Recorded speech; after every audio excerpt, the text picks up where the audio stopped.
Bonsoir, je suis Patrice Morville, j'ai dirigé le service de réanimation pédiatrique du CHU de Reims pendant plusieurs années et je voulais ce soir vous rapporter une observation qui nous a mis longtemps en difficulté, en échec même, euh, car c'était l'histoire d'un enfant de 6 ans qui nous avait été adressé pour des problèmes neurologiques, euh, enfant qui présentait un état de convulsion avec des, des épisodes d'hypotension et de choc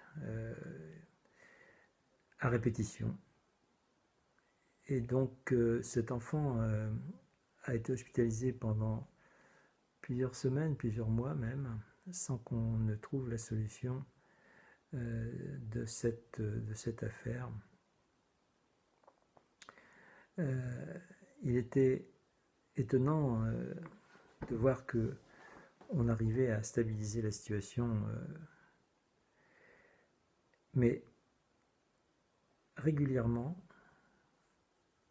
vers 9 heures du soir, cet enfant allait plus mal, la situation se dégradait, et alors qu'il était hospitalisé dans le service des grands enfants, il devait passer en urgence en réanimation pour être la plupart du temps intubé, soigné, déchoqué. Et en fait, les choses s'arrangeaient au fur et à mesure de la nuit et on pouvait, dès le lendemain, revenir à une situation stabilisée et un enfant qui recouvrait son autonomie.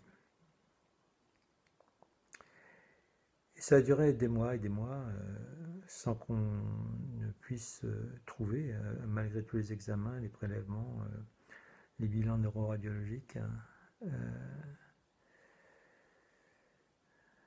avec évidemment l'idée que ça pouvait être un problème d'intoxication, mais on n'avait pas d'éléments particuliers, on ne trouvait pas de toxiques, on ne trouvait pas cet enfant ne faisait pas d'hypoglycémie, il n'avait pas de troubles métaboliques majeurs, on a vraiment cherché dans tous les domaines, toutes les maladies possibles qui pouvaient donner ce type de manifestation. Et puis on est rentré petit à petit dans l'idée que ça pouvait être une cause non pas accidentelle, mais une cause provoquée.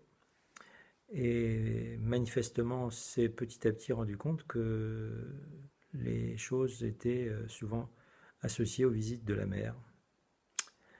Et c'est comme ça qu'on a avancé. L'enfant est retourné chez lui quelque temps. À l'époque, c'était autour des vacances de Noël. Et de nouveau, il avait dû être réhospitalisé. Et bien sûr, on rencontrait cette maman qui était très présente et qui était étonnée de notre incapacité à trouver. Et finalement, on a pu observer que lorsque ces visites étaient interdites, on n'avait pas ces problèmes. Et le potorose, on l'a découvert petit à petit, car finalement, un de ses frères avait présenté des symptômes analogues, et puis surtout un jour, comme ça, dans une discussion avec l'assistante sociale, celle-ci nous dit, mais son mari est mort il y a 2 ans, à peu près une durée comme celle-là, quoi.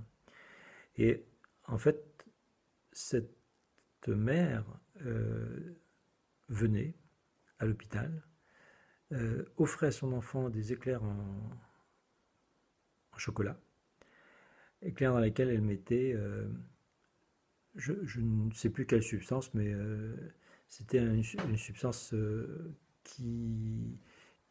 C'est pas de l'amorora, parce que l'amorora, ça donne plutôt des troubles hémorragiques, mais c'est une substance de ce type qu'on a pu finalement retrouver, identifier, et qui fait que, en fait, cette mère empoisonnait ses enfants et l'a fait de façon répétitive dans sa famille. Et donc là, on était vraiment confronté à une affection psychiatrique grave de la maman et avec bien sûr un enfant dont la vie avait été mise en danger sur tous ces épisodes à répétition qui pour nous avaient été un défi type Dr House si vous voulez. Voilà, c'était l'histoire que je voulais vous raconter. J'aurais voulu vous donner le nom de la substance toxique, mais je ne m'en souviens plus car c'est une histoire qui a une petite dizaine d'années, mais qui nous a bien marqué tous sur nos difficultés au diagnostic.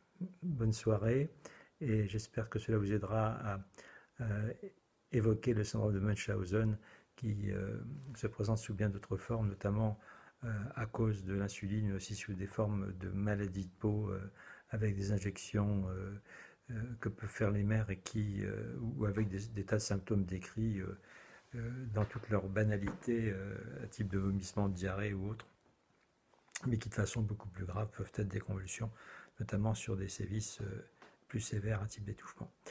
Voilà, bonne soirée et à bientôt.